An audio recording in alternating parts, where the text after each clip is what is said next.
नारायणेन स्वयं व्यासेन ग्रथितां पुराणमुनिना मध्ये महाभारतम् अद्वैतामृतवर्षिणीं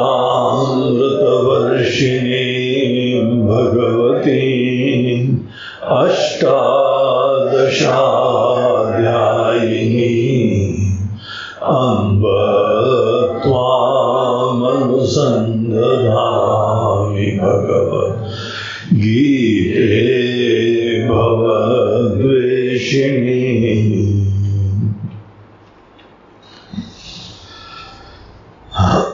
हम लोग 10वें श्लोक की मात्र चैंटिंग कर लें। सह यज्ञा प्रजा सृष्ट्वा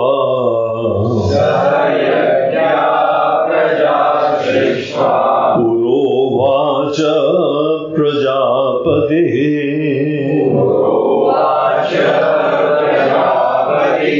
अनेन प्रसविष्यध्वम् एष वो स्विष्टकामधुक्।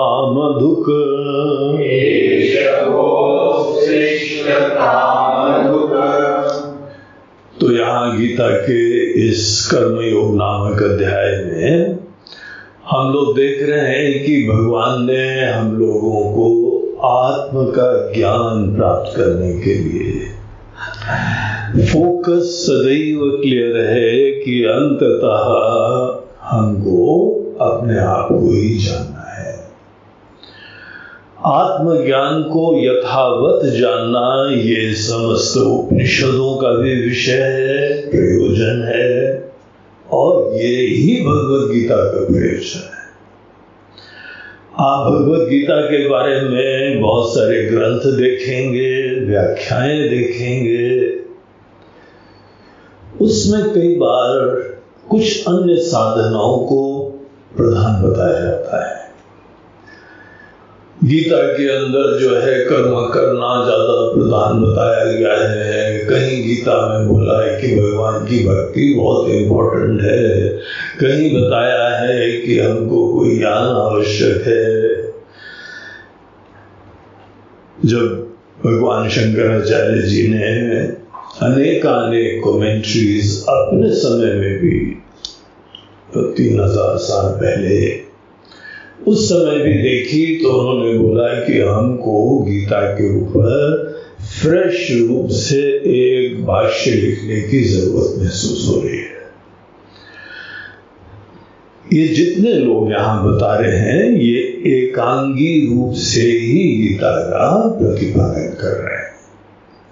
गीता में निश्चित रूप से कर्मों को बहुत इंपॉर्टेंस दी गई है, भक्ति को बहुत इंपॉर्टेंस दी गई है, ध्यान को दी गई है, विवेक को दी गई है, और अंत में संन्यास को भी दी गई है। 18वें अध्याय का नाम ही है मोक्ष संन्यास योग। ये सब चीजों को दी गई है, लेकिन यहां उन्होंने इस चीज को प्रूव करा है अपने इंट्रोडक्टरी भाष्य में कि आप अगर अनेक प्रमाणों से गीता के भिन्न भिन्न श्लोक और अध्यायों को देखेंगे तो आपको ये बहुत अच्छी तरह सुनिश्चित हो जाएगा कि गीता का प्रयोजन केवल आत्मा का ज्ञान है। आप जब गीता को देखिए तो इस प्रकार से देखिए कि ये वो संहिता है जो हमको वस्तुतः अपना ज्ञान दे रही है। अर्जुन की प्रेरणा भी यही थी, अर्जुन का मोह भी यही था, अपने बारे में ठीक से नहीं जानने के वजह से उसके अंदर सब कंफ्यूजन थे। इसीलिए गीता को आप इसी से कोरिलेट करिए, गीता को इसी विषय से जोड़ के देखिए कि ये एक बहुत ही समग्रता से होलिस्टिकली हमको तैयार कर रही है अंततः अपने अंदर जगने के लिए।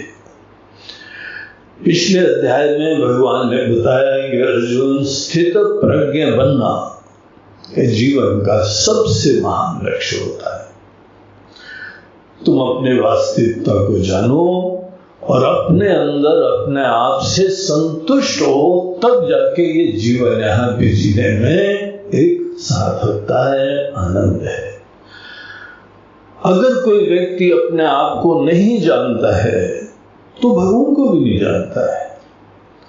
भगवान ने खुद बताया, हम तुम्हारे हृदय में तुम्हारी आत्मा की तरह बैठे हुए हैं और तुम अपने आप को जान ही नहीं रहे। पता नहीं मुझको लोग क्या क्या समझते हैं।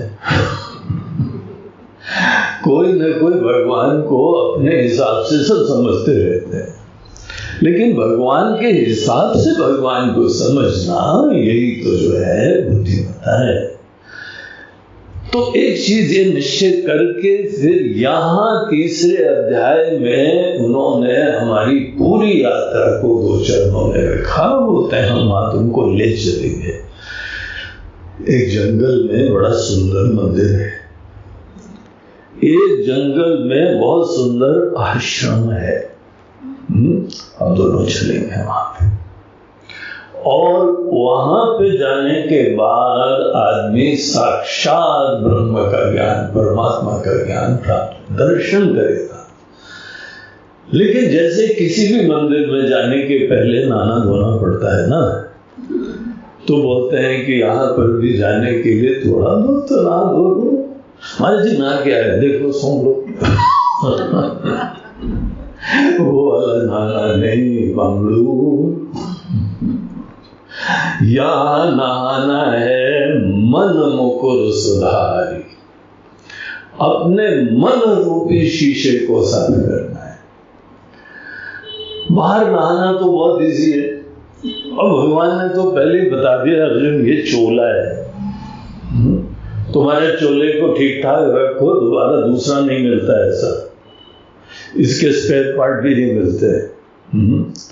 बाकी गाड़ी वाड़ी के स्पेयर पार्ट मिल जाएंगे, यहाँ पे तुमको जो है ना शरीर के स्पेयर पार्ट भी गिने चुने जो है ना ट्रांसप्लांट होने लगे हैं, वो भी बड़ी हाई तौबा है। लेकिन यहाँ तुम्हारे शरीर के अंदर जो चेतना है, जो बुद्धिमत्ता है, जो संवेदना है, सब अनुपम है। लेकिन इसका कोई यहाँ पे रिप्लेसमेंट भी नहीं है, किसी भी प्रकार के कोई यहाँ पे इसका विकल्प भी नहीं है। इसीलिए तुम्हारे शरीर को बहुत अच्छी तरह देखभाल करो, लेकिन ब्यूटी ये है, इंपॉर्टेंस ये है, इसको केवल अपना एक ड्रेस समझना। भगवान बोलते हैं, अर्जुन बहुत बार हमने अनेकानेक शरीर धारण करे हैं, और Arjun for your kind information, FYKI, for your kind information, FYKI, तुमने भी बहुत बार शरीर धारण करा है। बहुदिने व्यतीतानि जन्मानि तब चार्जुना तान्य हम वेद सर्वाणी। हम सब जानते हैं, तुमको नहीं जानते, बस हम दोनों में फर्क यही है। लेकिन इतनी बात है कि शरीर को बहुत अच्छी तरह देखभाल करो, ये तुम्हारा चोला है। पार्टी में जाने के लिए ड्रेस है। दुनिया में पार्टी चल रही है तो बढ़िया सूटेड बूटेड होके जाना, लेकिन ये ध्यान रखो कि ये चोला है। तो ये सब बातें यहां बता के भगवान बोलते हैं कि अर्जुन, बहुत ये क्रिटिकल चीज होती है कि तुम्हारे कर्म में एटीट्यूड्स क्या होती है। कर्म के क्षेत्र में हमारे जीवन का दर्शन अभिव्यक्त होता है।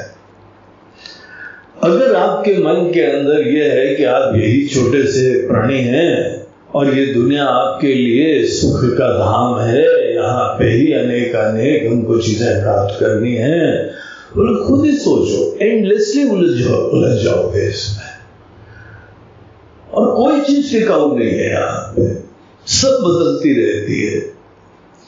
ऐसा जो व्यक्ति है जो ऐसे कर्म करता है वो व्यक्ति जीवन को बर्बाद कर देता है। तो तुम अपना यहां से प्रारंभ करो। इसको नाना धुना बोलते हैं, इसको ही अपने मन को निर्मल करना बोलते हैं। योगिनः कर्म कुर्वन्ति संगम त्यक्त्वा आत्मशुद्धये। अपने मन को शुद्ध करने के लिए ही कर्म बोलते हैं। अनेकों लोग जो हैं गीता पढ़ते हैं, प्रवचन देते हैं, लेकिन हमने खुद देखा है बहुत कम लोग गीता के वास्तविक तात्पर्य, इवन स्वामी लोग, आप किताबें देखिए, प्रवचन सुनिए, ये बात सामने नहीं आती। यहीं पर जो है शंकराचार्य मठ है, वहां एक स्वामी जी आए थे, अभी जो है वो प्रवचन चल रहे थे, डेली अखबार में उनका कुछ ना कुछ प्रवचन का सार आता था। उसमें उन्होंने कहा है गीता का विषय, गीता का प्रयोजन भगवान की भक्ति को अपने जीवन में समाविष्ट करके जीना है। शंकराचार्य मठ में पहुंच गए हैं, वहां पर भी कम से कम हे प्रभु शंकराचार्य जी की भाष्य तो पढ़ लो। क्या कह रहे हैं, इतने पेज लेके बता रहे हैं कि गीता का विषय केवल आत्मा का ज्ञान है, और वो वहां बोल रहे हैं गीता का प्रयोजन तिलक जी ने कहा कि कर्म है, और कहीं कोई बोलते हैं भक्ति है। हरे राम हरे कृष्ण का पूरा संप्रदाय दुनिया भर में व्याप्त है, सब केवल ये बोलते हैं कि गीता का प्रयोजन भगवान की भक्ति है। तो अनेक लोग जिन्होंने इस प्रकार की बात कही है वो लोग स्वतंत्र हैं, जो कहें वो करें, अपने आप उनका जीवन है। लेकिन अगर आप यहाँ पे बहुत ही खुले मन से इस चीज को देखिए तो आत्मज्ञान से ही मुक्ति होती है। हमारे आपके हृदय में परमात्मा बैठे हुए हैं। 18वें अध्याय में भगवान का एक ही प्रमाण है, ईश्वरः सर्वभूतानां हृद्देशेर्जुन तिष्ठति भ्रामयन् सर्वभूतानि यंत्रारूढ़ानि मायया। जैसे किसी यंत्र में शक्ति होकर उसको संचालित करती है, इस जड़ पंच महाभूतों से बने हुए शरीर के हृदय में हम बैठते हैं, ईश्वर बैठते हैं, और तब शरीर हमारा चलता फिरता बोलता चलता सोचता जो भी करते हैं वो सब कर पाते हैं। इतने निकट है भगवान। अगर हमको भगवान की भक्ति है तो हमको जो है इसको जानने की तत्परता होनी चाहिए। आप जिसके प्रति प्रेम करते हैं उसको जानने की कोशिश करते हैं, जिससे भी मिले बहुत अच्छा लगा, फिर एक जो है उसको जानने की प्रक्रिया चालू होती है। यहां पर अगर भगवान को सही में चाहते हो तो भगवान खुद बोल रहे हैं, हम बैठे हैं तुम्हारे हृदय में।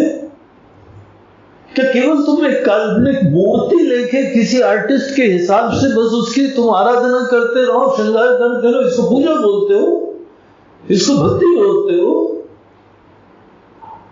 ये सब चीजें जो है हमको बहुत सीरियसली लेनी चाहिए। अंततः हमारे हृदय में परमात्मा है, उनको जानना है, और हर चीज जानी जाती है मन से, बुद्धि से। इसीलिए हम लोगों की गायत्री मंत्र में भी कहा गया है भगवान हमारी बुद्धि अच्छी करिए, धियो यो नः प्रचोदयात्। तो यही यहां पे चीज हम लोगों को गीता में भगवान बोलते हैं कि अर्जुन इस चीज को एक लाइफ का मिशन लेके चलो। अगर तुम्हारी बुद्धि अच्छी हो जाएगी तो ये समझ लेना सब चीजें तुम्हारे लिए संभव होंगी। कर्म के क्षेत्र में भी तुम चार चांद लगाओगे। बुद्धिमान आदमी ही किसी उत्कर्ष की प्राप्ति करता है। हम यही कह रहे हैं, बुद्धिमान बनो। सोचो कैसे आदमी की बुद्धि निखर के आती है। एजुकेशन के नाम पे इंफॉर्मेशन की फीडिंग करते हो, कितनों को स्वतंत्र कर दो, हाथ पे ढीले पड़ जाते हैं, कुछ काम नहीं कर पाते हैं। इंटेलिजेंस जगाओ, प्रार्थना उनके अंदर होनी चाहिए, उनके जीवन का गोल होना चाहिए। धियो यो न प्रचोदयात्। हर इंस्टीट्यूट का ये प्रेरणा का विषय होना चाहिए। और केवल यही नहीं, स्टूडेंट्स की फैकल्टी के अंदर होना चाहिए, मैनेजमेंट में होना चाहिए। हमारे वहां के बच्चे लोगों की बुद्धि जो है वहां बढ़े। आप बुद्धि को विकसित करने के लिए अपना प्लानिंग बनाइए, आपके बच्चे एक्सेल करेंगे अपने जीवन में और जहां चले जाएंगे वहां पे। किसको बुद्धि को विकसित करना बोलते हैं? तो वो चीज यहां पर भगवान बोलते हैं कि अर्जुन, मन को, बुद्धि को बढ़िया बनाओ, इससे ही तुम जीवन में हर प्रकार के कल्याण की प्राप्ति करोगे। और ब्रह्म ज्ञान बहुत सूक्ष्म बुद्धि की अपेक्षा करता है। अपने आप को जानना कितना जटिल होता है, इसके लिए बहुत सूक्ष्म बुद्धि चाहिए। तो इसीलिए अगर कोई बहुत फाइन पेंटिंग करनी है तो तुम ब्रश को सूक्ष्म करते हो ना। फाइन ब्रश होता है क्योंकि आंख बनानी है, नाक बनानी है और वो स्माइल बनानी है। एक ऑपरेशन करना होता है, सर्जन अपने इंस्ट्रूमेंट्स को बहुत फाइन करता है तभी जाके यूज करता है। तुम परमात्मा को जानना चाहते हो, तुम्हारी बुद्धि कोई परिस्थिति आती है टेंशन में आ जाती है, छोटे मोटे हमने उतार चढ़ाव दिए तो तुम्हारा बीपी बढ़ जाता है। मांगड़ू कैसी दुर्दशा तुम्हारी बनी हुई है। थोड़े किसी प्रकार से ये अंधों के बीच में काने राजा बनते हो। कोई कुछ नहीं प्राप्त कर पाए, मैंने इतना प्राप्त कर लिया। तुमको इनसे प्रमाण पत्र चाहिए, अज्ञानी और बेवकूफ लोगों से, उनके सिरमौर बनना चाहते हो। अरे अपने स्टैंडर्ड रखो। हमको जो है सबसे बढ़िया, अगर कोई खिलाड़ी है, क्रिकेटर है, तेंदुलकर है, विराट है, कितनी तपस्या करते हैं, मेहनत करते हैं अपने पूरे जो है टेक्निक को रिफाइन करने के लिए। अभी ओलंपिक्स में भी हमारे भारत के खिलाड़ी लोग कोई ना कोई मेडल जीत के लाए। जीवन तपस्या होती है, तब जाके एक मेडल जीतते हैं। हम लोगों को अपने जीवन में परमात्मा रूपी लक्ष्य की प्राप्ति के लिए बहुत सीरियस होना चाहिए, और इसके लिए हर कर्म सहायक हो सकता है। भगवान बोलते हैं कि बाकी जगह तो कहीं तुम जाओ वहां कुछ करना पड़ता है, यहां हर कर्म तुम्हारे लिए निमित्त बन सकता है, सहायक बन सकता है। और वही हम तुमको कला यहां बता रहे हैं। जो हम कला बता रहे हैं, इससे तुम्हारे कर्म में भी 4 चांद लगेंगे, तुम्हारे प्रोफेशन में, तुम्हारी सामाजिक प्रतिष्ठा में, तुम्हारे स्वास्थ्य में, हर चीज के दृष्टिकोण से कर्म योग की जो एटीट्यूड है, जो स्टेट ऑफ माइंड है, वो सब चीजों के लिए आशीर्वाद होगी, एक्सीलेंस होगा। इनफैक्ट हमारे भारत देश की जो भी इतिहास है उसके अंदर हर फील्ड में एक्सीलेंस था। कैसे था? ऐसे लोगों को ट्रेन कराया जाता था। तो भगवान यहां बोलते हैं कि अर्जुन, वो हम तुमको कला बता रहे हैं। तुम्हारा एजेंडा शुरुआत में सामान्य कर्म, देखा देखी में, जिसको हम लोग बोलते हैं संसारी कर्म, अज्ञानी लोगों के, उसकी स्टडी करो और फिर कर्म योगी बनो। संसारी कर्म और योगी के कर्म में क्या डिफरेंस है? तुम्हारा पहला ट्रांजिशन वहां पे होना चाहिए। तुम्हारे जीवन का पहला पड़ाव सामान्य व्यक्ति के कर्म से तुमको ऊपर उठ के योगी के कर्म करना आना चाहिए। और निश्चित रूप से समझो, एक बहुत बड़ा जंप होगा, इतना बड़ा परिवर्तन होगा कि इसी दुनिया में रह के तुम कमल की फूल की तरह जियोगे। तुम कर्म के क्षेत्र से भागोगे नहीं। कोई हमको जो है पलायन नहीं है। आप सोचते हैं आश्रम हम लोग कर्म नहीं करते हैं, ये सब ऐसे ही बन के खड़ा हो गया क्या?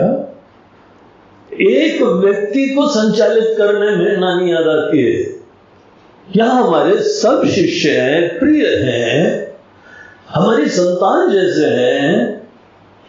इन लोग के मन के अंदर अपीबल्स होते हैं, इमोशंस में होते हैं, जरूरतें होती हैं, विकार होते हैं।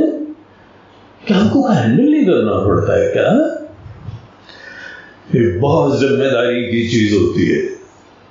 और ये पूरी व्यवस्था बनाना, एक चीज बनाई, पता लगा वो वाला जो है बिजली का पॉइंट गड़बड़ हो गया, फिर ये पानी का गड़बड़ हो गया, फिर यहाँ पे लफड़ा हो गया, और फिर पानी गिरा तो पीछे की नाली का पानी हमारे घर में घुस गया। 3 बार हो चुका है। बाहर जो है इंद्र देवता ने झमाझम करी, और हमारे आश्रम के डाइनिंग में, किचन में, ये हॉल को एक कारपेट वारपेट 2 बार जो है ना वैक्यूम करा चुके हैं। ऐसे नाली का पानी घुस के आता है यहाँ। एक से चुनौतियां होती हैं, और वो भी कैंप के 2 दिन पहले।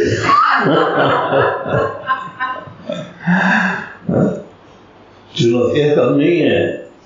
और साथ साथ जो है ना, कोई गवर्नमेंट हम छोड़ती थोड़ी है, टैक्स भी देना पड़ता है, और नाटक भी सब होता है। सब नून तेल का भाव पता है हमको, सब प्रकार की चीजें जानते हैं। Human relationship, finance management, building management और इंस्टीट्यूट मैनेजमेंट सब करते हैं। उसके बाद भी कोई टेंशन नहीं रहते हैं, कोई बोझा नहीं होता है, कोई एंजाइटी नहीं होती है।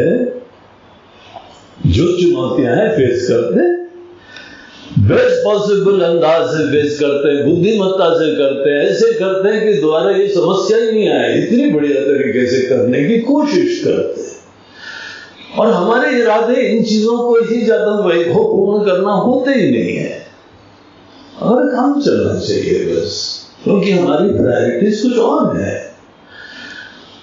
हर व्यक्ति को यहां दुनिया में जीना आना चाहिए बुद्धिमत्ता से। तो यहां पर जो है भगवान वो कर्म से कर्मयोग। सामान्य कर्मों में क्या होता है जरा सोचो। इस मन का खेल है, मन की दृष्टि है, जिसको हम लोग एक कॉमन मैन कहते हैं। लक्ष्मण का कॉमन मैन। तो टाइम्स ऑफ इंडिया में एक लक्ष्मण करके कार्टूनिस्ट होते थे, वो कॉमन मैन का कार्टून दिया करते थे। काफी बढ़िया आर के लक्ष्मण, बहुत इंटेलिजेंट, बहुत ही सेंसिटिव, बहुत ही सटीक, और ऐसी गोली मारते थे वो, संकेत करते थे। तो यहां पर एक सो कॉल्ड कॉमन मैन वो कैसे कर्म करता है।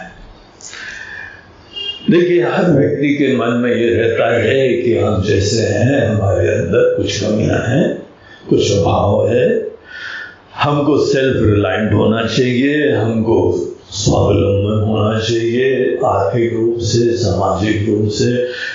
अपनी आवश्यकताओं की पूर्ति के लिए हमको किसी फील्ड में मेहनत करनी चाहिए, और ये सब चीजें करके ये बाहर की दुनिया इतनी सुंदर, चमकीली, दिव्य, अट्रैक्टिव, मनमोहक, समर्थ, ऐसी दुनिया के अंदर ही हमारी खुशियां यहाँ पे निहित हैं।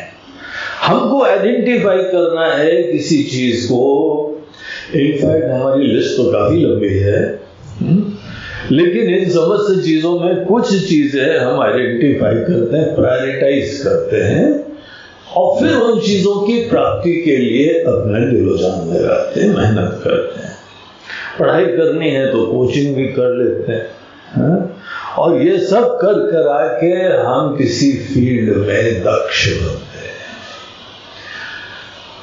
पूरी यात्रा में हमको जो है सफलता प्राप्त हो, हमको खुशियां प्राप्त हो, हमारा जो है संतुष्टि हो, हमारा नाम हो, ये सब चीजें सेल्फ सेंटर्ड होती हैं।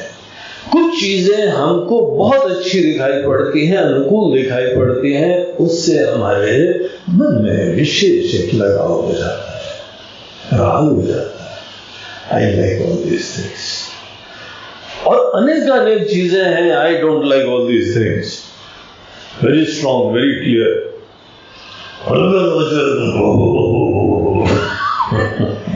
जहां गुस्सा करना होना गुस्सा करना चाहिए, अच्छी तरीके से दुर्गा माता बन के करना चाहिए।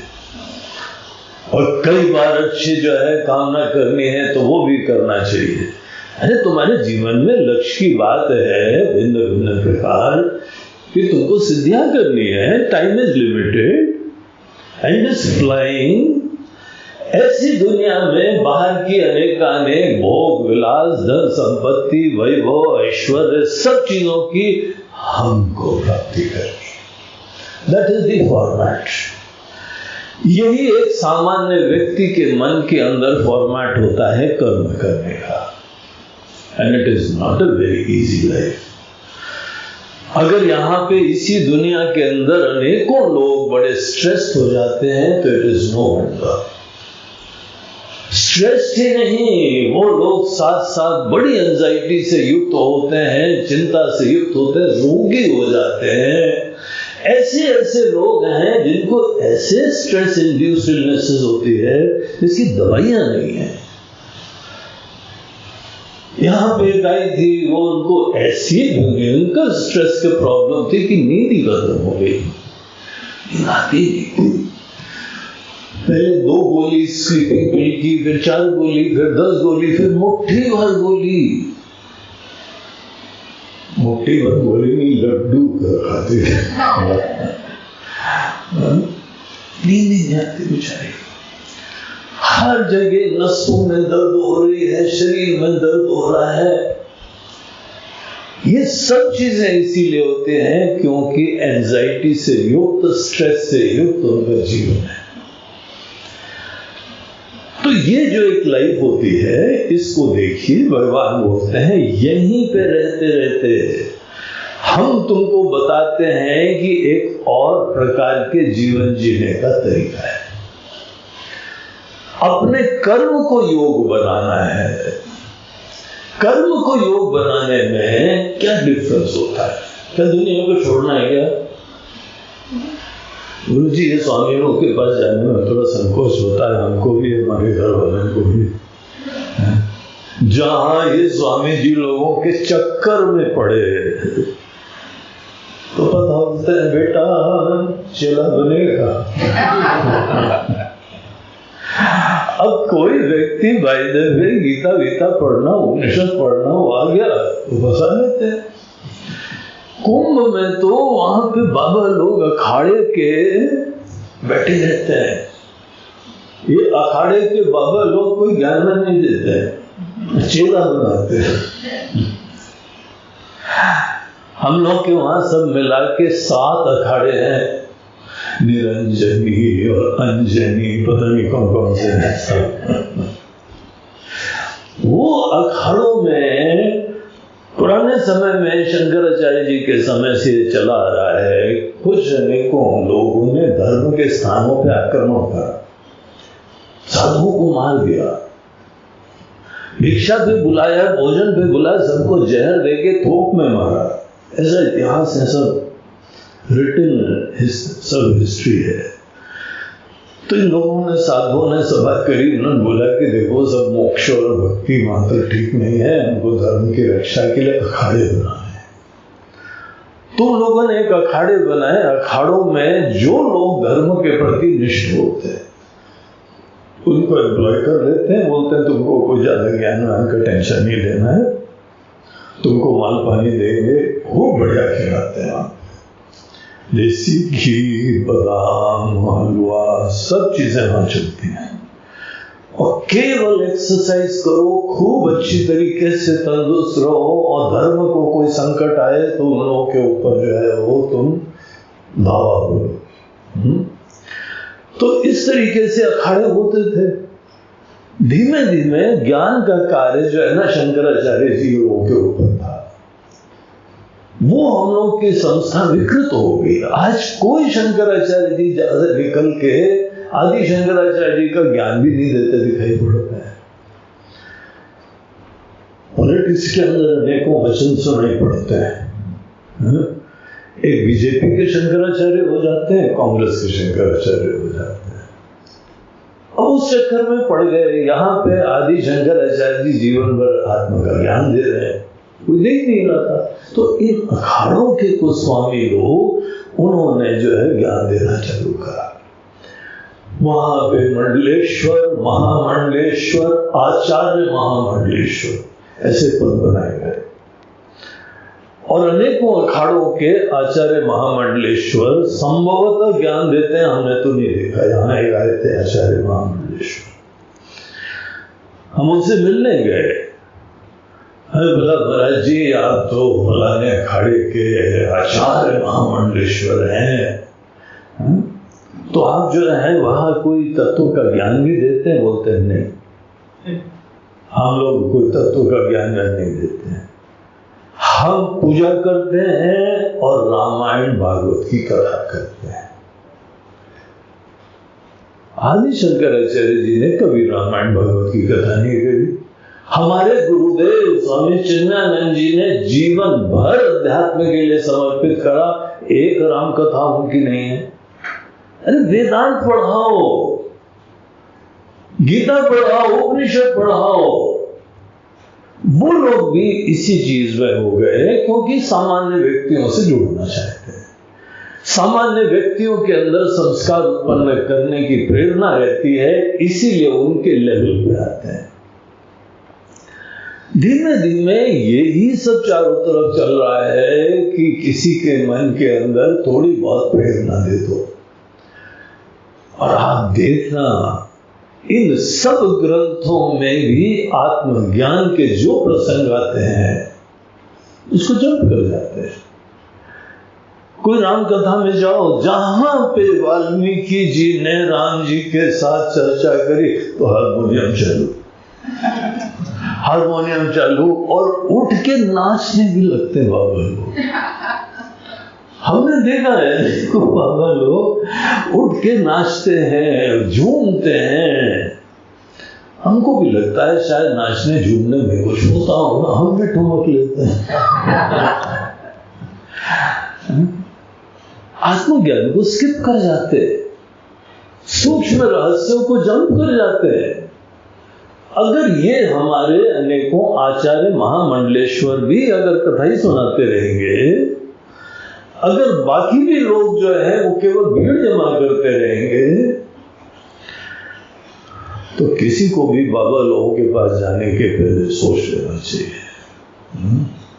महाराज जी स्वामी लोग के पास जा रहे हैं तो माता पिता ने मन ही मन सोच लिया गया लड़का तो अनलेस वो भगवत गीता के वास्तविक उद्देश्य में जा रहा है। भगवत गीता वो शास्त्र है जो आपको कर्म के क्षेत्र से पलायन नहीं कराता है।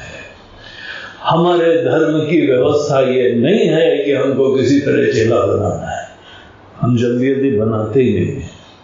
बहुत सारे लोग आते हैं, हम जल्दी नहीं बनाते, बोलते हैं गीता का उद्देश्य को फॉलो करो, कर्म को पूजा बनाओ।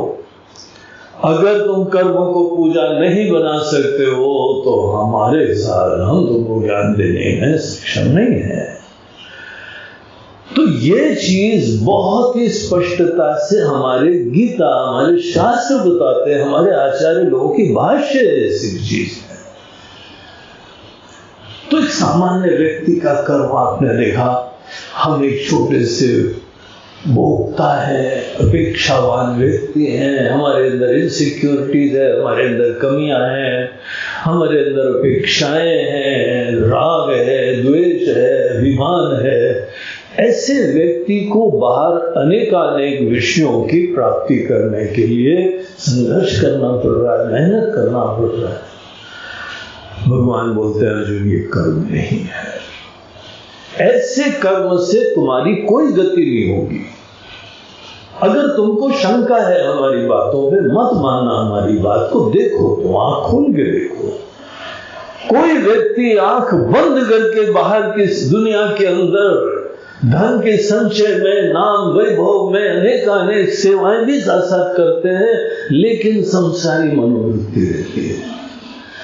हम कर रहे हैं और हमको मजा आ रहा है, हम करता है और हम ही भोगता है, और हम ज्यादा से ज्यादा भोगते रहे।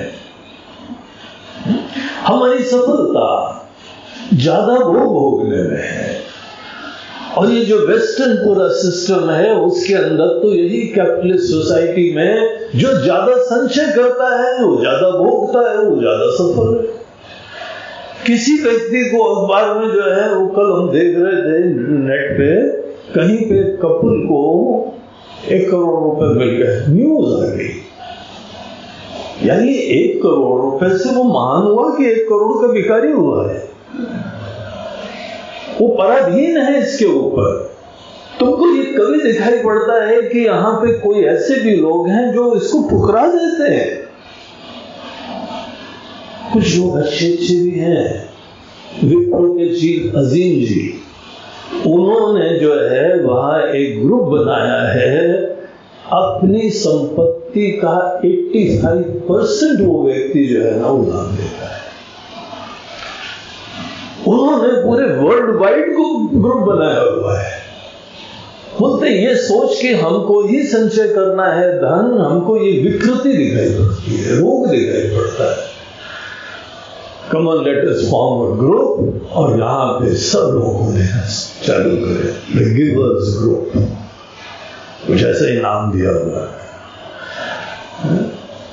तो वो लोग सेवा करते हैं, लेकिन मेजॉरिटी इसी श्रेणी में होती है जो संचय करती है, अहम की संतुष्टि के लिए जीते हैं। भोग हमको अच्छा लगता है, हमको नहीं अच्छा लगता है, तो मनोवृत्ति वही संसारी है।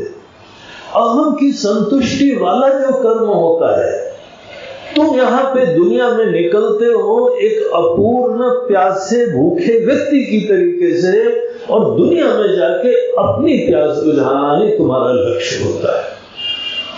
अगर तुमने कुछ संचय कर लिया तो अपने मन में लगता है कि आई एम सक्सेसफुल मैन।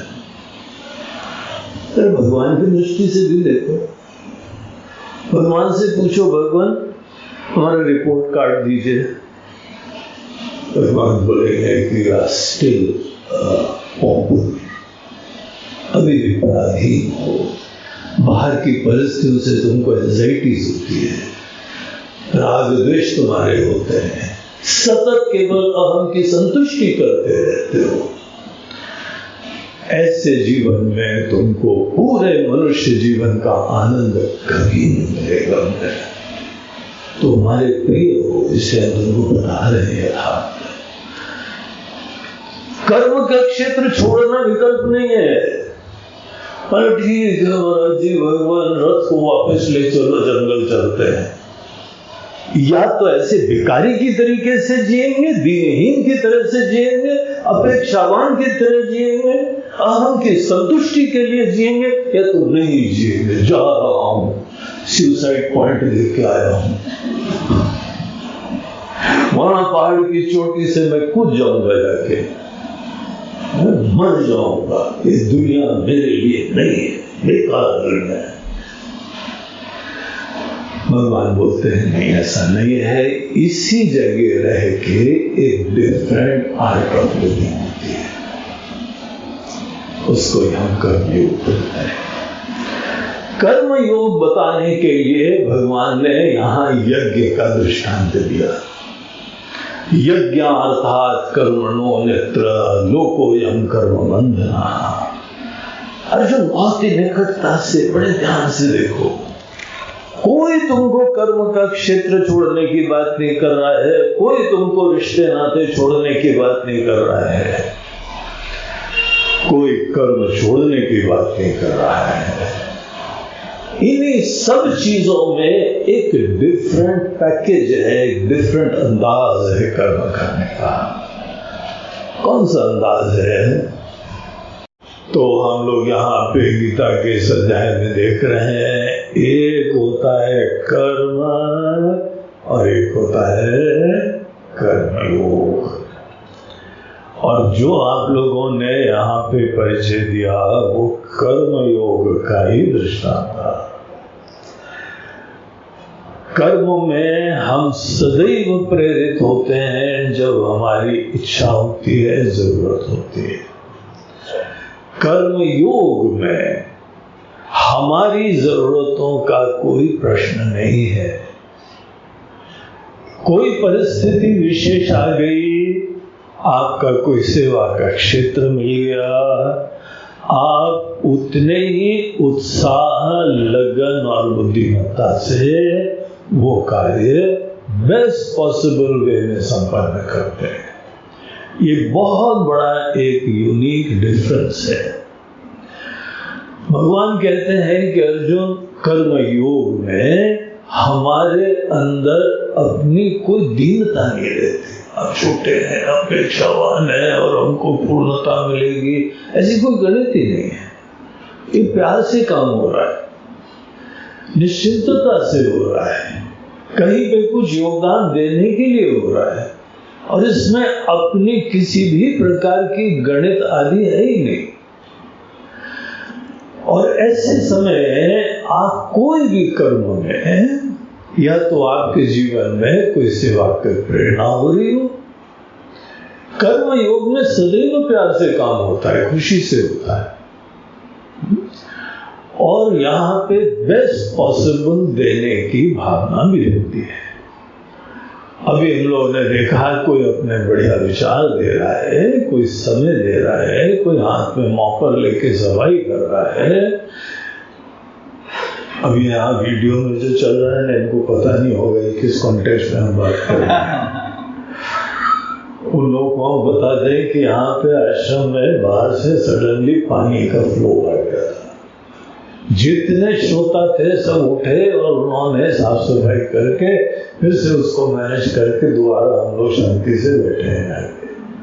आधे घंटे का ब्रेक था, 5:45 से 6:15 बजे तक। और इसमें सब लोगों ने अपनी तरफ से कोई इस समय की योजना बताई, किसी ने दूरगामी योजना भी बताई, प्रॉब्लम के निराकरण के लिए जड़ भी उसकी दूर करने की योजना बताई। सबने अपना अपना योगदान दिया। और भावना आप सबकी यही थी कि यहाँ पे कोई समस्या का समाधान अच्छा हो जाए। अगर कोई व्यक्ति अपने देश के लिए काम कर रहा है तो जो भी देश की स्थिति है उसको मैनेज कर रहा है, और कौन सी ज्यादा उसमें चिंता की बात है। और क्योंकि देश से हमको प्रेम है, इसीलिए हम बेस्ट पॉसिबल देते हैं, दिमाग लगाते हैं, ऊर्जा लगाते हैं, प्रेम लगाते हैं। ऐसी चीज को ही जो है कर्मयोग बोलते हैं। और यहाँ भगवान ने यज्ञ का एग्जाम्पल दिया। बोलते हैं देखिए, यज्ञ में आपके बहुत आदरणीय भगवान देवता प्रकट हुए हैं, जिन्होंने हमको जीवन दिया है, सब खुशियां दी है, सामर्थ्य दिए है, लोग दिए हैं। हम धन्य होने चाहिए। यज्ञ में धन्यता से काम होता है, और सामान्य कर्म में अपेक्षा से काम होता है। इसीलिए आपके अंदर ऐसी दृष्टि होनी चाहिए जीवन के बारे में कि आई फील वेरी ब्लेसेड। हम धन्य महसूस करते हैं। धन्य महसूस करेंगे तो आप सडनली कर्म योग में स्विच कर जाएंगे। दीनता रहेगी, अभाव रहेगा, सुरक्षा रहेगी, डर रहेगी, तो सदैव स्वार्थ के लिए काम करोगे। तो इसीलिए यज्ञ में हम लोग देवता को रखते हैं, कोई लोग देश को रखते हैं। देश की इतिहास, इसकी गरिमा महिमा देख के आई एम सो ब्लेस्ड। हम इस देश के वासी हैं, जहाँ पे ऐसी संस्कृति है, मनीषी है, कण कण में हमारे राम जी चले होंगे और कृष्ण जी चले होंगे। यमुना में बाढ़ तो आती रहती है, लेकिन इसी बाढ़ में कृष्ण जी ने भगवान को किसने भगवान को कौन ले गया था? वसुदेव जी। तो इसी में कोई चिंता नहीं, अपने ऑब्जेक्टिव्स को उन्होंने फुलफिल करा। ये बाहर के जीवन के उतार चढ़ाव आते रहते हैं। आप लाइटली लीजिए, शांति से सोचिए, विचारिए, जो भी कर सकते हैं करें, नहीं कर सकते हैं तो फिर पानी को बहने दो, पानी को बहते हुए उसका नजारा लो। अभी हमने बाहर का वीडियो भी देख लिया, बाहर पानी जो है नदी बह रही थी, हम तो यही बैठे रह गए स्पीड पर, सब नजारा देख रहे थे, और यहाँ बैठे बैठे नदी का नजारा भी देख लिया। अरे वाह वाह क्या नदी है, और रोना का के लिए नदी आ रही है, तो देखो किसी के लिए हमको कोई गिला शिकवा नहीं है, जो है हम स्वीकार करते हैं, इसी दुनिया में जीना है, जो परिस्थिति अच्छी बुरी जो हम कुछ कर सकते हैं तो करो, नहीं कर सकते हैं तो नजारा देखो। जो आदमी कर्म योग की एटीट्यूड रखता है वो यहाँ पे अपेक्षा से नहीं जीता है।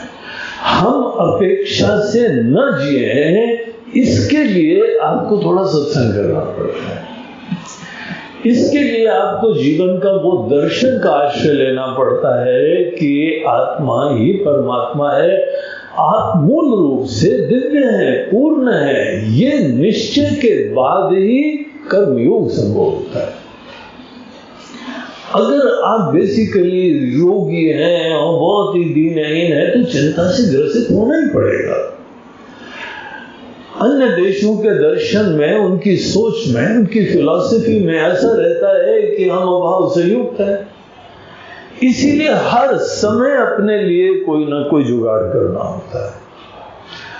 यहाँ पे अनेकों लोग तो सब छोड़ देते हैं तो भी मस्त रहते हैं।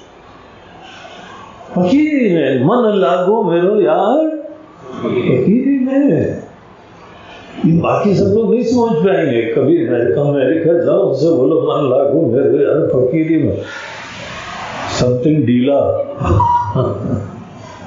बोलते, फकीरी में तुम्हारा मजा कैसे आता है? तो ये बाकी लोग नहीं समझ पाएंगे। हमारे जीवन दर्शन की वजह से ही हम यहाँ पे सब छोड़ के, त्यागे नहीं के अमृतत्व मानसु, छोड़ के हम पूर्णता की प्राप्ति करेंगे। हम देखते हैं कुछ नहीं पकड़ना हो तो हम क्या होते हैं। तो एनीवे कर्म योग में यज्ञ का भाव होता है। आपके सामने कोई देवता है, आप उनकी आराधना करिए, उनका सेवा करिए, हर समय आप जीवन को आराधना, और इसके लिए कर्म नहीं, कर्म के फील्ड से जो है तुमको निकलना नहीं चाहिए। एक से एक चुनौतियां हैं, छोटे बच्चों को अलग चुनौतियां हैं, युवाओं को अलग चुनौतियां हैं, बुजुर्गों को अलग चुनौतियां हैं, समाज में अनेकों विकृतियां हैं। जो भी है, हम जो कर सकते हैं, अगर आपकी प्रकृति है, हमको हर चीज में नाक भी नहीं गुजरनी है। जो हमारा फील्ड है, हम उसके अंदर दिलो जान से सेवा करेंगे, और बाकी चीजें सब प्रभु इच्छा है, उसको स्वीकार करने का साहस रखेंगे। मूल चीज कर्म योग की भावना में ये होती है कि जो हम करते हैं धन्यता से, प्रेम से, समग्रता से कार्य करते हैं। कर्म में तुम्हारा कोई शिथिलता नहीं आए, जो करनी है तो वजह से करो ना, प्यार से करो, और करने के बाद फल तुमको पता नहीं होगा क्या मिलेगा, तो फल भगवान के ऊपर छोड़ना आना चाहिए। हे प्रभु, हे जगन्नाथ, हे दुनिया के स्वामी, हे जगदीश्वर, आपके लिए, आपकी परिस्थिति, आपके द्वारा प्रदत्त परिस्थिति में हमने यथासंभव सेवा करी है। बस जो भी देंगे वो स्वीकारे, कोई इशू नहीं। इसीलिए वहां पे प्रसाद बुद्धि रहती है। कर्म योग के अंदर हर परिस्थिति भगवान का प्रसाद होती है। ये एक सिद्धांत बना दो। कोई भी परिस्थिति कोई मनुष्य नहीं बनाता है, यद्यपि यहाँ पे अनेकों ऐसे मनुष्य हैं जिन्होंने सोचा मैंने बनाया है ये, मैंने ये सब उत्पन्न करा, ऐसे होंगे, ठीक है, हर आदमी की सोच है, वो कुछ भी कर सकता है, लेकिन ये छोटापना है, ये गलत है, ये अप्रामाणिक है। अगर कोई घटना घटित होती है तो उस व्यक्ति के प्रयास भी हुए हैं, एक सच्चाई है, दिलो जान से उसने यहाँ मेहनत करी है, लेकिन फाइनली परिस्थिति, अनेकों दुनिया की शक्तियां होती हैं, सब मिलके ही एक परिस्थिति का निर्माण करती है। किसी एक वैज्ञानिक ने कहा कि देखो यहाँ पे अगर पेड़ में फल लगे हुए हैं ना, आपको पता है पेड़ में फल लगे हुए हैं, इतने कार्य के लिए फसल है, कोई चीज का निर्माण हो रहा है, पूरा ब्रह्मांड उसमें योगदान दे रहा है, ये सत्य है। हम लोगों को यहाँ पे वर्षा के लिए बताया जाता है कि देखो भैया इस साल वर्षा कम होने वाली है। क्यों? बोलते हैं वो पता नहीं पैसिफिक ओशन में कोई गर्म लहरें आती हैं, उसको एल नीनो बोलते हैं। एल नीनो की प्रक्रिया अर्जेंटीना के पास में वो देखी गई है, अब भारत में पानी कम गिरेगा। ऐसा कनेक्टेड है दुनिया। सूर्य के अंदर बैठे बैठाए वहां पे फ्लेयर्स निकलती हैं और सैटेलाइट बंद हो जाती है, कम्युनिकेशन ठप हो जाता है। दुनिया इतनी कनेक्टेड होती है, पूरा ब्रह्मांड का। अगर आज आप फोन से बात कर सकते हैं ना, तो बीच बीच में सूर्य देवता को भी थैंक यू बोल देना। उनकी किरणें थोड़ी निकलती हैं तो हम लोगों की सैटेलाइट झेल नहीं सकती। अगर वर्षा टाइम से हो रही है तो पूरे ब्रह्मांड का योगदान है। हमको प्रबुद्ध व्यक्ति बनना चाहिए, सब चीजों का योगदान हो रहा है। फसल उग रही है तो एक किसान जानता है कि कितनी चीजों का योगदान अनुकूलता बनी हुई है, तब फसल उगती है। उसी प्रकार से दुनिया की हर चीज में सबका योगदान है, और सबका जो मालिक होता है वही कर रहा है। हम सब चीजों को हैंडल ही नहीं कर सकते, जानते तक नहीं है। जिसने बनाया है सब कुछ और जो सब कुछ संचालित कर रहा है, अगर एक को श्रेय देना हो तो हमको विनम्रता से उसे ही सब श्रेय देना चाहिए। इसीलिए एक सिद्धांत कर्मयोगी को सीख लेना चाहिए, जो परिस्थिति आई है, जो भी आई है, कोई मनुष्य से नहीं आती है, अकेले एक मनुष्य से नहीं आती, अनेकों लोगों के योगदान से ही आती है। फाइनली आपको यही कहना चाहिए कि आप समष्टि की इच्छा सबकी वजह से आई। पानी इतना ज्यादा गिर रहा है, उसमें किस आदमी को दोष दे भैया? इतना झमाझम तो हम तो पानी के लिए पूरे मौसम में तरस रहे थे, क्या अच्छा पानी नहीं गिर रहा अभी तक? भगवान ने बोला तथास्तु।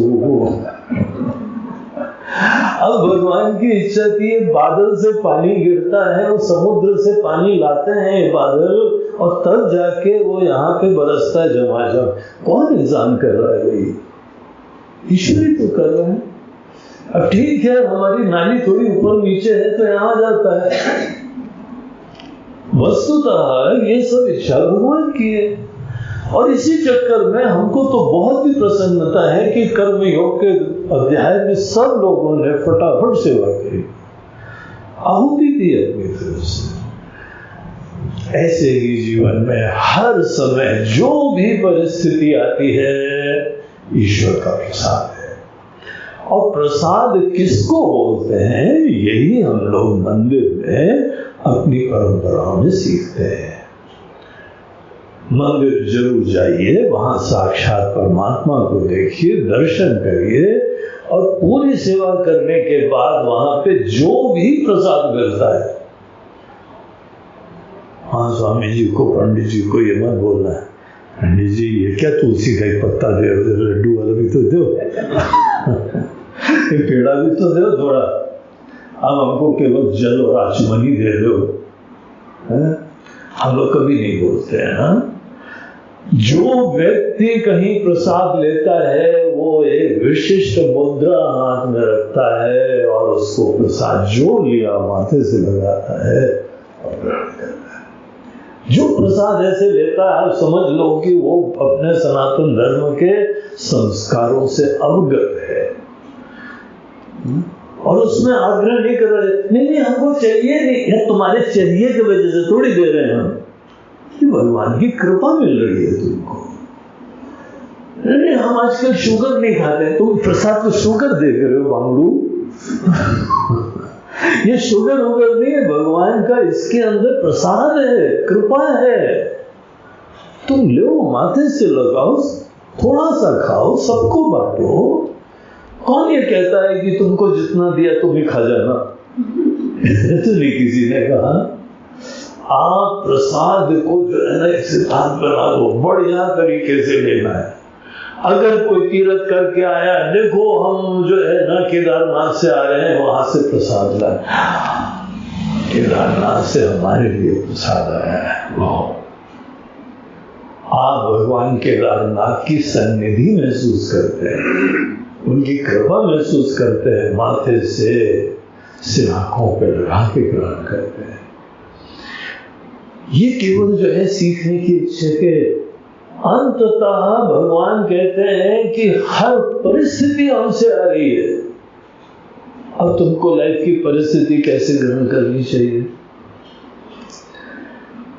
यही कर्मयोगी बनने के तरीके हैं। और अगर कोई व्यक्ति खूब मेहनत करने के बाद अगर कोई भी फल प्राप्त होता है, कर्म सामान्य करने वाला व्यक्ति बोला आई डिड इट, मैंने करा है, and I will do it. भले करो यार, भले श्रेय तो भगवान को दो, क्योंकि तुम अकेले नहीं कर सकते हो। और कौन हो तुम? हाथ पैर हो क्या, बुद्धि हो क्या, हृदय हो क्या, लिवर हो क्या, किडनी हो क्या, स्प्लीन हो क्या, क्या हो तुम? इन सब चीजों का योगदान होता है, तब जाके तुम कोई काम कर पाते हो।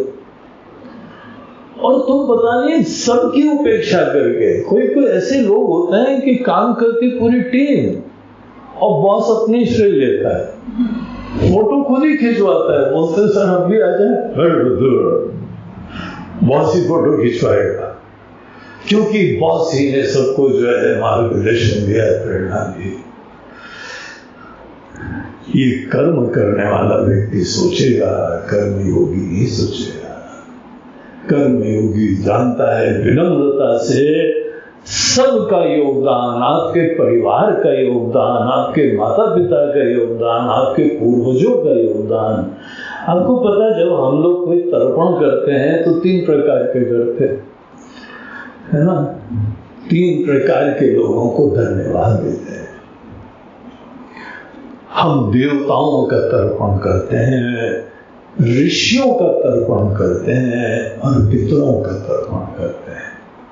आज हम जो भी हैं, हमारे पूर्वज लोग, उन सब का योगदान, उनके जीन्स हमारे अंदर है, उनके ही संस्कार हमारे अंदर है, तभी जाके हम हैं। और इसके अंदर हमारे देवता लोग जो हमारी जड़ इंद्रियों में चेतना, सामर्थ्य ये सब दे रहे हैं, उनका योगदान हो रहा है। और साथ साथ हमारे इतने ऋषि मुनि लोगों ने इतनी अद्भुत तपस्या करके भारत देश को ऐसा बना दिया है कि दुनिया भर से यहाँ पर लोग शिक्षा प्राप्त करने आते हैं। ऐसे ज्ञान की महिमा यहाँ पर है। आप उनको भी धन्यवाद दीजिए।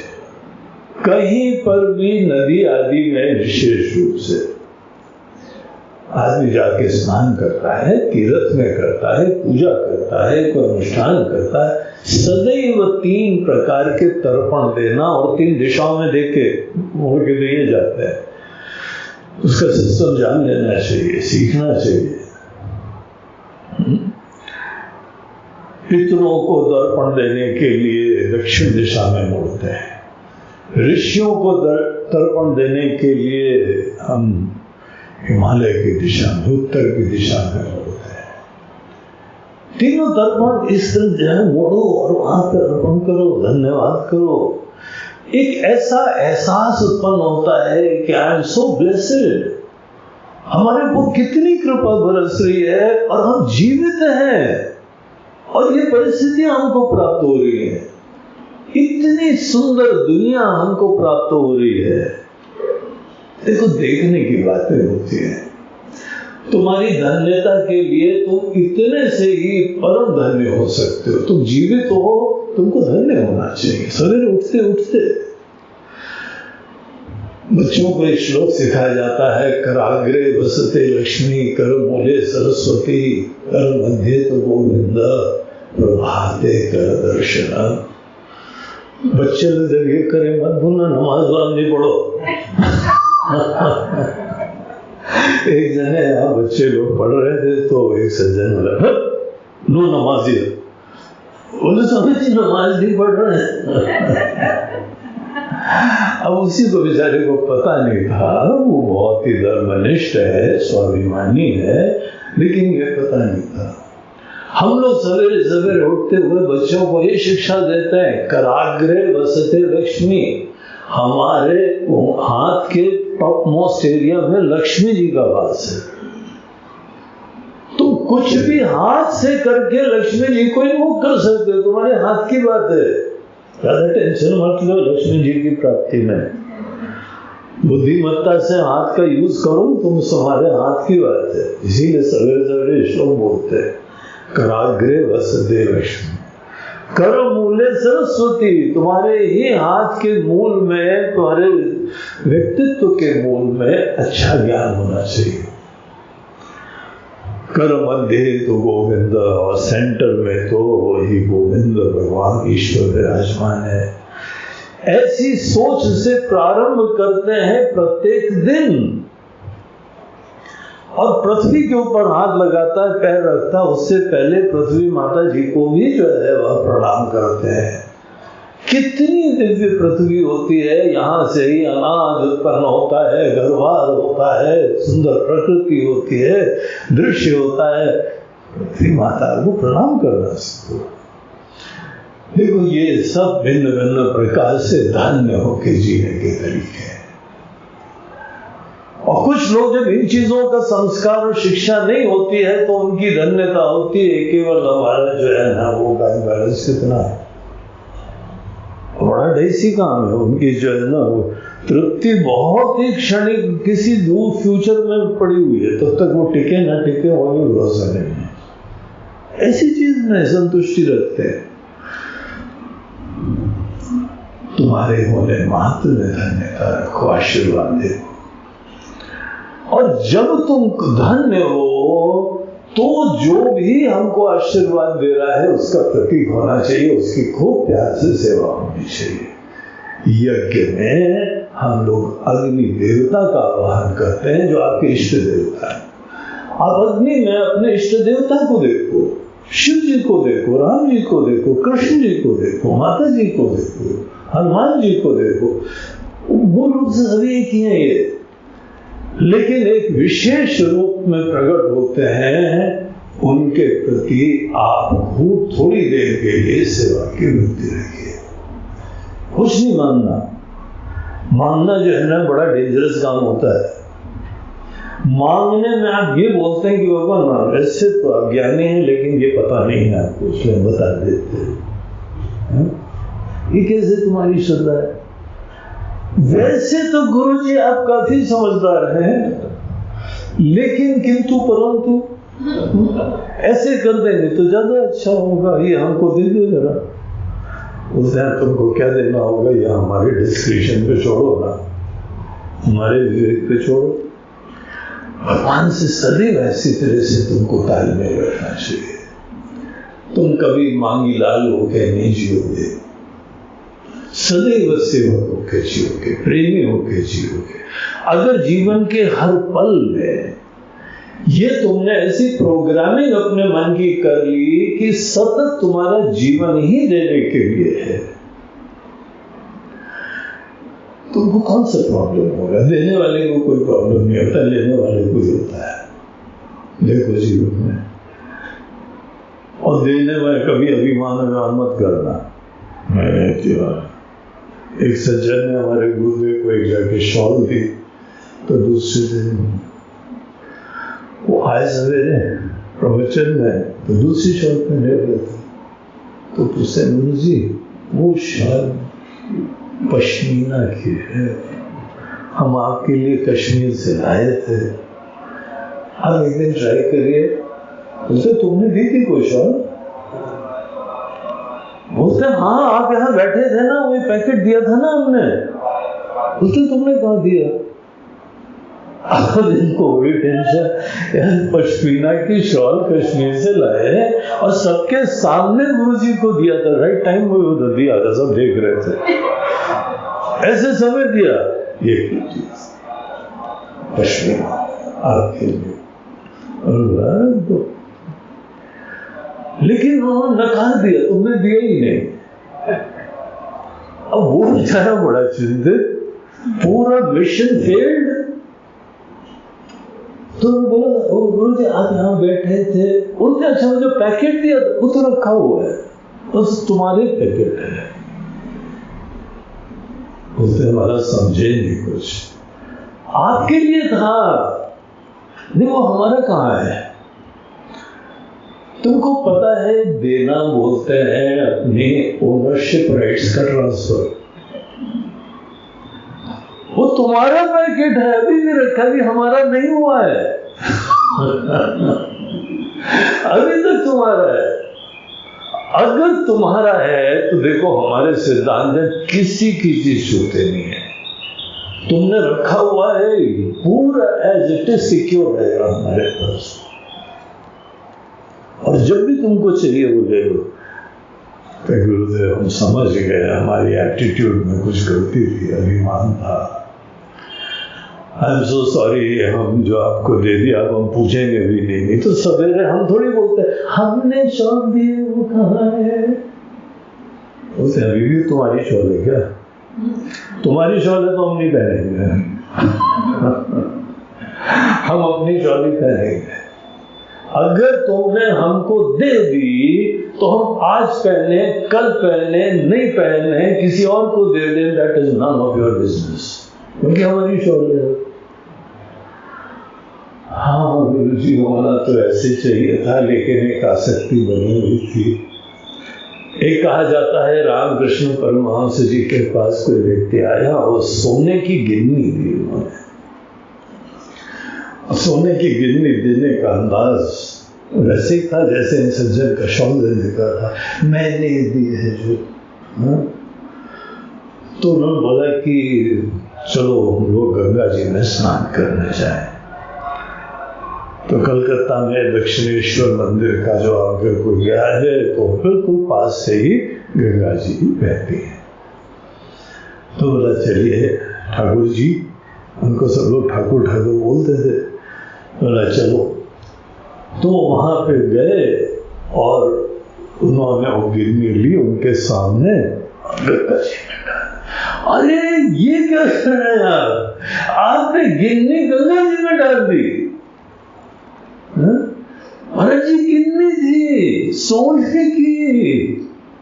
बोला तुमने हमको दे दी ना, उसके बाद हम अपनी गंगा मैया को दें या किसी और को दें, तुमसे क्या लेना देना? वो हमारी चीज हम दे ना देना दे, तुम दे के भी नहीं देते हो।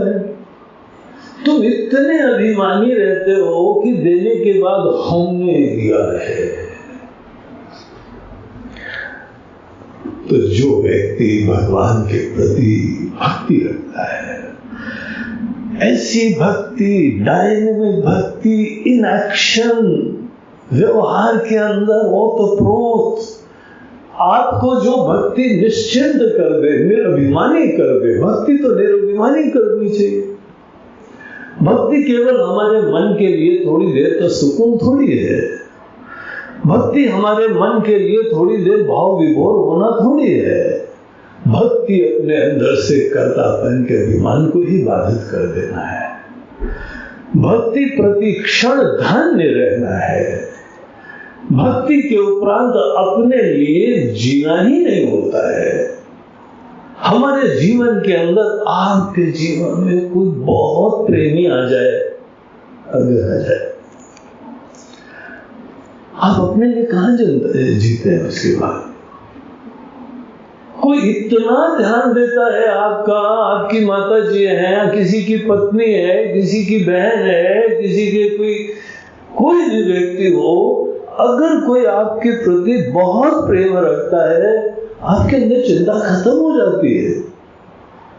कोई टेंशन नहीं रहता है, कोई बोझा नहीं रहता है। हमारे अंदर भी भगवान के प्रति भक्ति का ऐसे ही प्रभाव पड़ना चाहिए। आपको अपनी चिंता खत्म हो जाए तो आप में भक्ति है। आप अपने अंदर होने मात्र से जो कुछ भी मिल रहा है, आप धन्य हो, तो आप में भक्ति है। भक्ति से युक्त होकर कर्म करना, यही कर्म योग हो जाता है। एक चीज तो यहाँ पे यह है कि हमको परिस्थिति को किस तरीके से ग्रहण करना चाहिए, रिसीव कैसे करना चाहिए परिस्थिति को, और परिस्थिति को उसमें रिस्पॉन्ड कैसे करना चाहिए।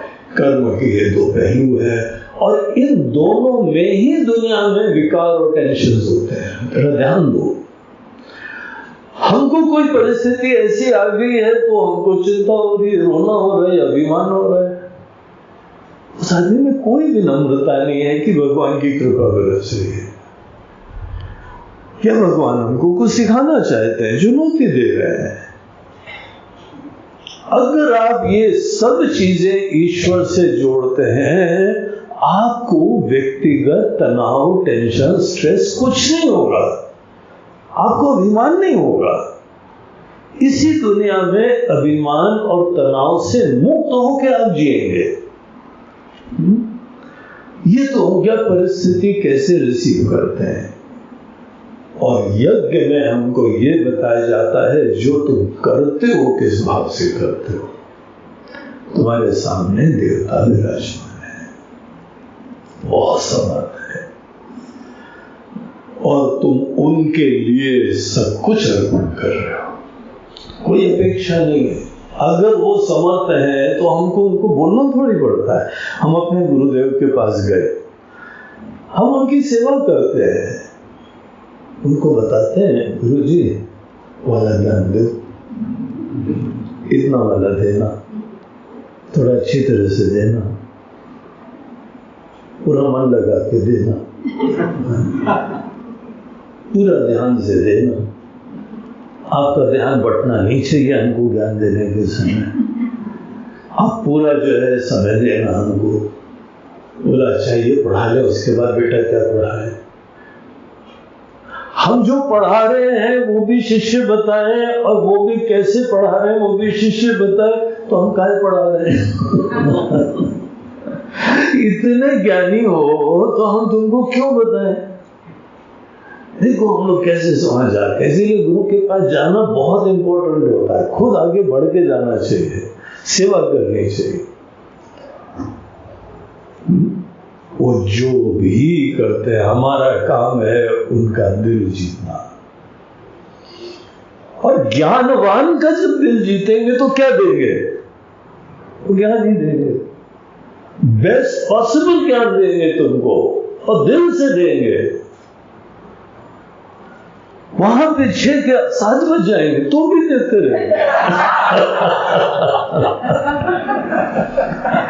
न उनमें थकावट होती है, न कंटाला होता है, न चिंता होती है।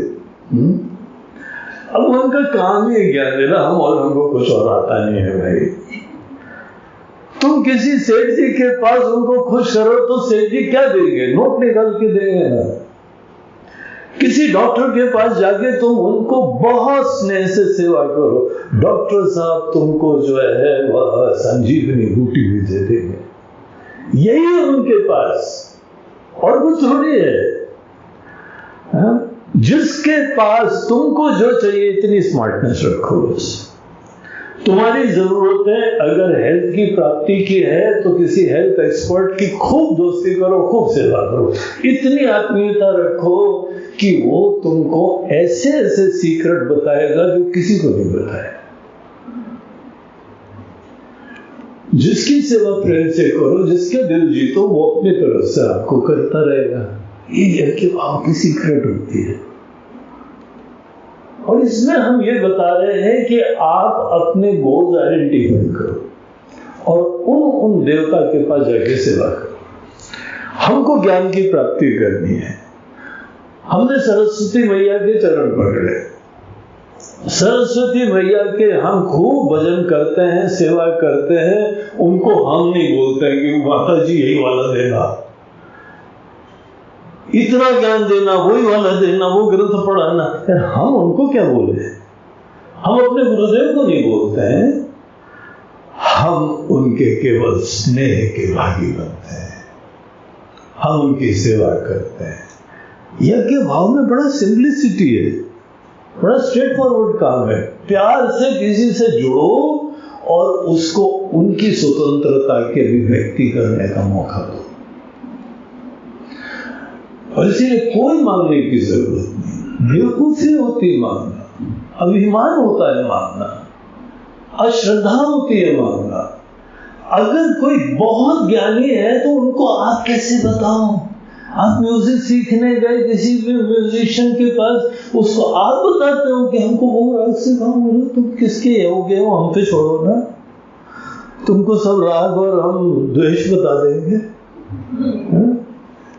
हम भी विश्वास करो, तुम विश्वास का संबंध कहीं स्थापित करो और दिलो जान से उनकी सेवा करो, तुमको जो आशीर्वाद है वो देंगे और तुम्हारी कल्पना के बाहर है उतना देंगे। तुम्हारी सोच भी लिमिटेड है, वो मांग भी नहीं सकते उतना, सोच भी नहीं सकते उतना। यज्ञ भाव में ही केवल अनंत चीज की प्राप्ति की संभावना होती है। मांगने में तो संकुचितता होती, मूर्खता होती, टेंशन होता है, अश्रद्धा होती है, विश्वास नहीं होता है, भक्ति नहीं होती है, दीनता से युक्त होते हैं और तब जाके हम किसी के पास जाते हैं। तो यज्ञ भाव किसको बोलते हैं? पूजा भाव किसको बोलते हैं? तो ये सब उसके अंतर्गत इनपुट्स होते हैं। यही चीज यहाँ पे इन प्रसंगों में, इस श्लोकों में जो हम लोगों ने करी थी, आप लोगों को पढ़ने की भी हमने प्रेरणा दी थी। तो उसके अंदर भगवान बताते हैं देवान भावयता अनेना, अनेना देवान भावय। तो इसी सेवा भाव से खूब इन लोगों की जो है सेवा करो। सेवा से तुम्हारा भी दिल द्रवित हो जाएगा। कोई तुम्हारी भी सेवा करेगा ना, घर में दादाजी हैं, तुम दादाजी की सच्चाई से सेवा करो और दादाजी ने जो माल छुपा रखा है तुम्हारे नाम ही आएगा। दादाजी तो बस प्यार के, इज्जत के भूखे, उनको क्या चाहिए? तुम्हारे मन में सुंदर भाव बनाओ, बस उनको ये चाहिए। हम कौन सा चीज यहाँ लेके जाएंगे? जिसके प्रति तुम आदर भाव रखोगे वो उसकी जिम्मेदारी हो जाती है, उसका खुशी हो जाती है, तुमको बेस्ट पॉसिबल देना। अब इससे बढ़िया चीज और क्या हो सकती है? तुम उस देवता को बस पकड़ो। धन की प्राप्ति करनी तो लक्ष्मी जी को पकड़ लेना, ज्ञान की प्राप्ति करनी है तो सरस्वती माता को पकड़ो, गुरु जी को पकड़ो,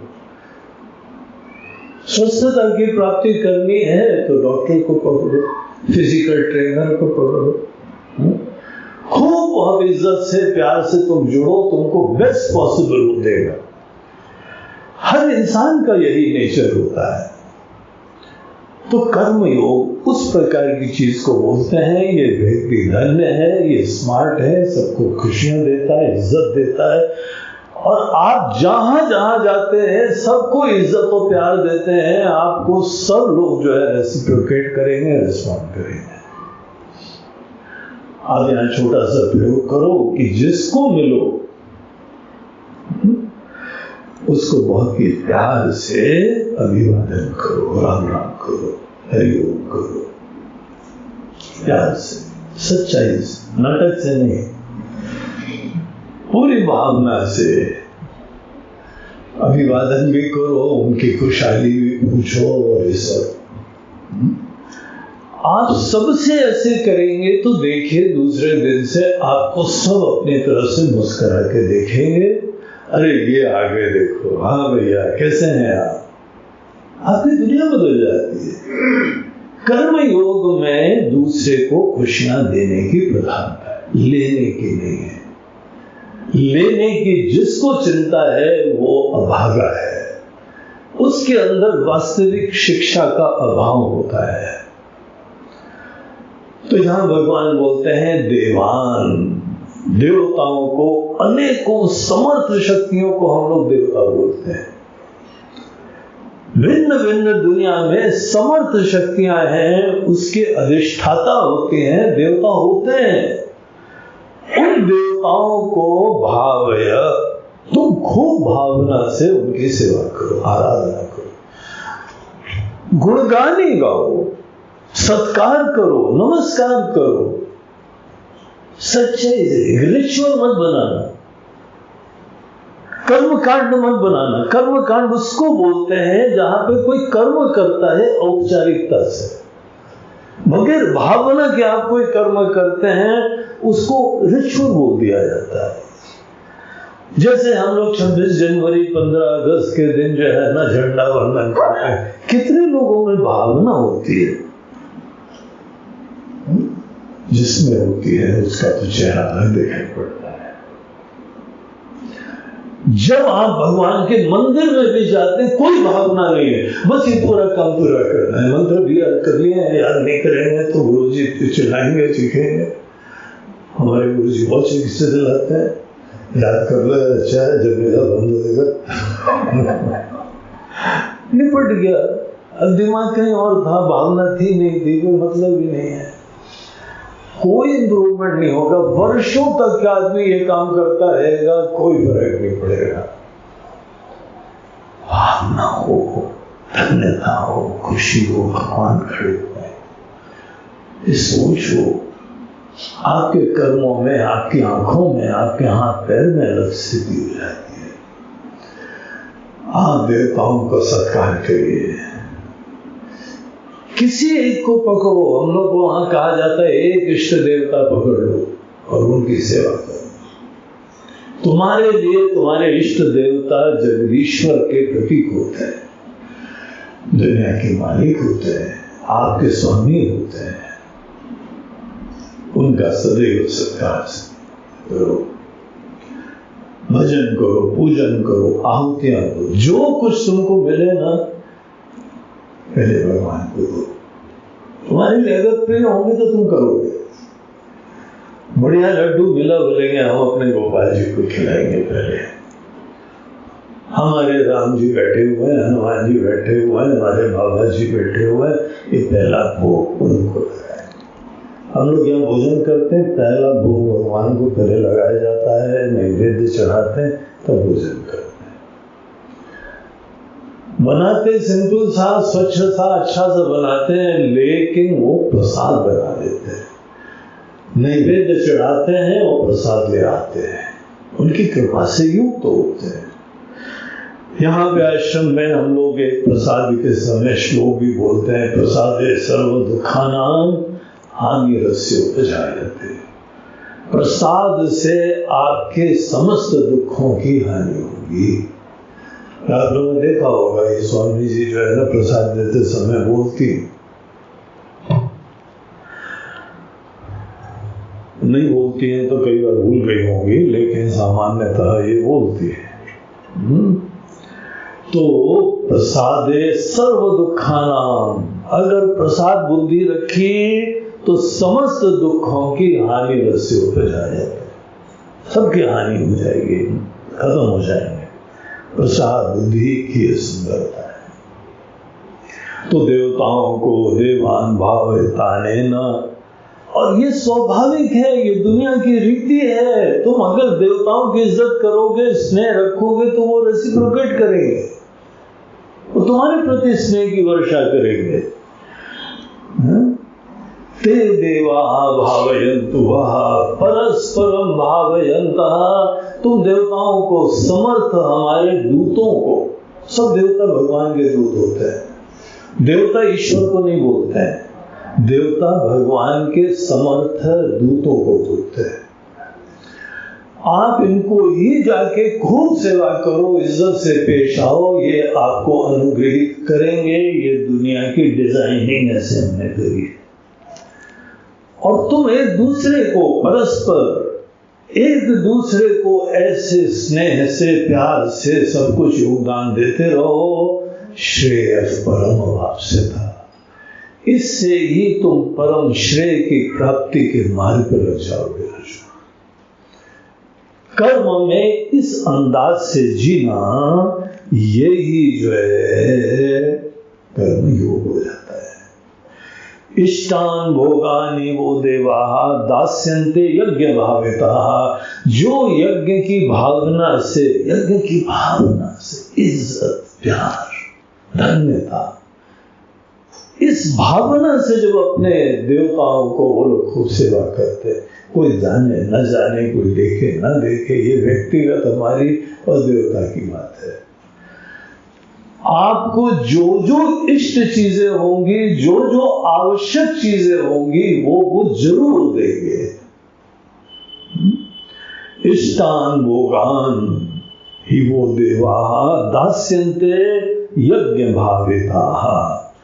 तैर दत्तान अप्रदायेभ्यः यो भुंक्ते स्तेन वसा।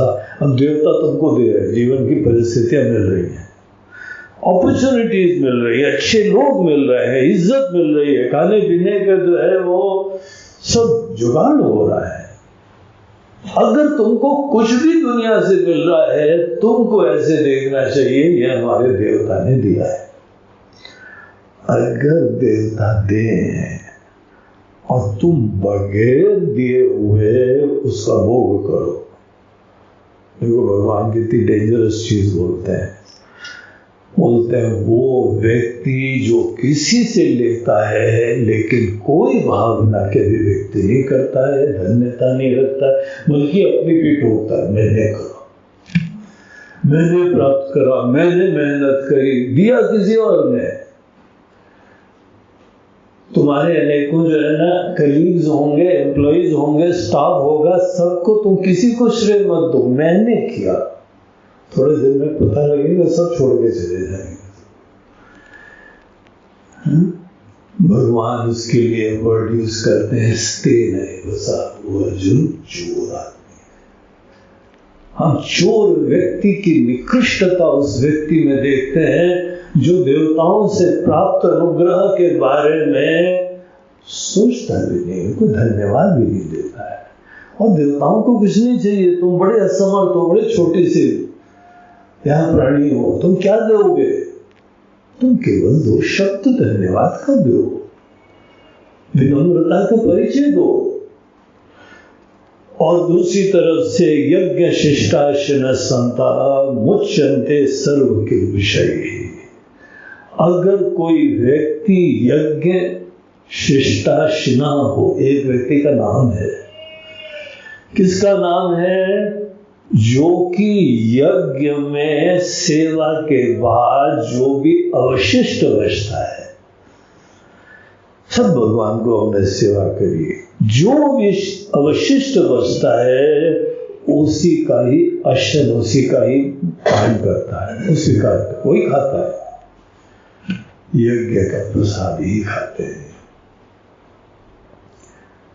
अनेकों हम लोगों ने देखा, घर के अंदर माताएं होती हैं, कोई लोग आ गए सबको खिला रहे, बोला माता जी आपके लिए कुछ बचा है क्या? वो बोलते सब बचा है, तुम तो खाओ बेटा, एक और खाओ बेटी, एक और पूड़ी लो, एक और लड्डू लो। सबको खिलाने के बाद जो अवशिष्ट बचता है उसमें तृप्त होती है। ऐसे लोगों को बोला जाता है यज्ञ शिष्टाशिना।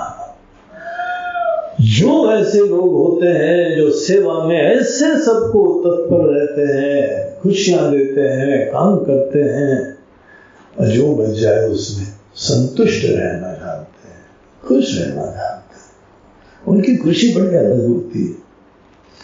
उनकी खुशी अहम की संतुष्टि नहीं होती है, उनकी खुशी सेवा में होती है। हम सबके काम है, बड़ा आनंद आया। ऐसे जो लोग होते हैं, यज्ञ शिष्टाशना संता मुच्यन्ते सर्व किल्बिषयी। अर्जुन, जितने किल्बिष होते हैं, गंदगी होती है, इससे वो साफ हो जाती है।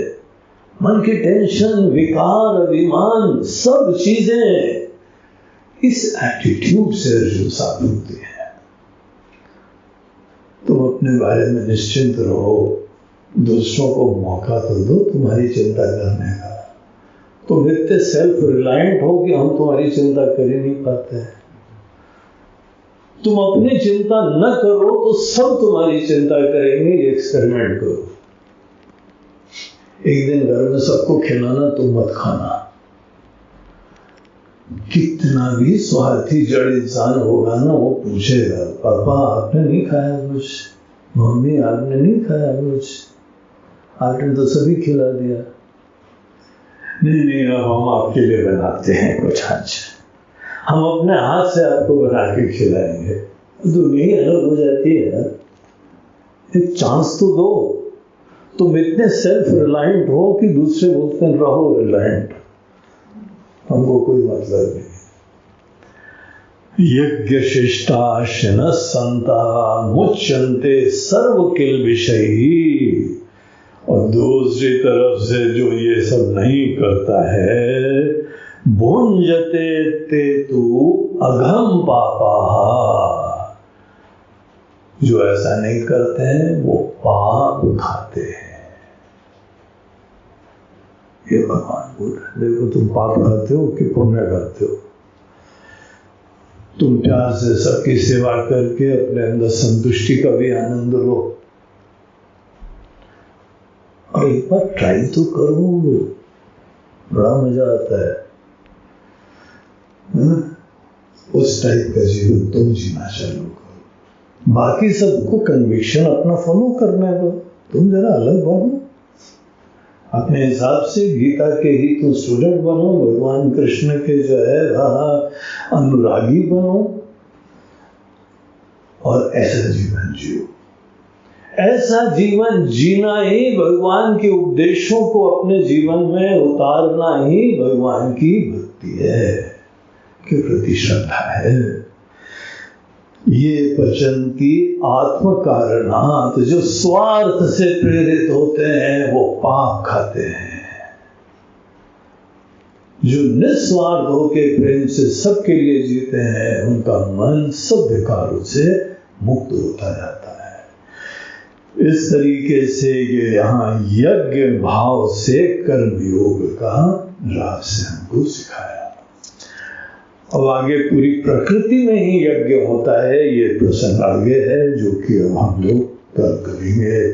आज अनेकों बाधाएं भी आई, इंटरवल भी हुए, सेवा भी हुई, और 7:15 बज गए हैं।